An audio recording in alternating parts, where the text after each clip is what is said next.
Ohio's 1986 balloon disaster. In 1986, charity organization United Way of Cleveland thought they had the perfect idea to generate a little publicity and create a beautiful spectacle in the process. An attempt to set a new world record for simultaneously released balloons. With a huge crowd of volunteers working frantically for days, 1.5 million helium balloons were filled and placed under an enormous net. On September 27, 1986, the day of the stunt arrived, though the organizers ultimately released the balloons earlier than previously planned due to a rainstorm that was fast approaching that day. At 1:50 p.m., nearly 1.5 million balloons were let go, and rose up from Cleveland's public square, surrounding Terminal Tower.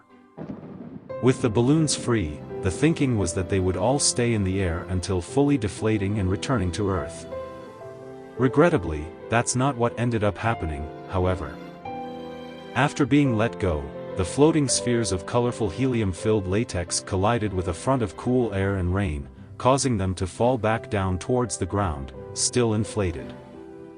The more than 1 million balloons dropped back down to Earth, littering the land and clogging waterways all over northeast Ohio. Not only that, many of the balloons consequently washed ashore on the Canadian side of Lake Erie the following several days afterward. In the worst consequence to come from the disaster, though, was when the balloons inadvertently impeded a search and rescue of 2 vanished fishermen. The missing men, Raymond Broderick and Bernard Sulzer, had been reported missing the day the event had taken place.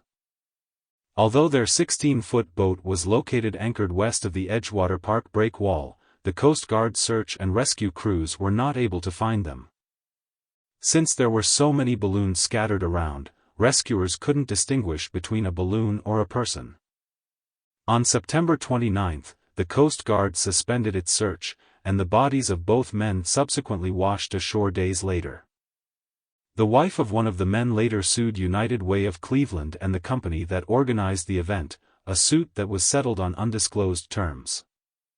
In the end, the event did lead to a new world record being broken, but it didn't go off without a hitch. If there's one thing this tragic event proved, was that even the most harmless of actions, and the best of intentions could lead to a disastrous outcome.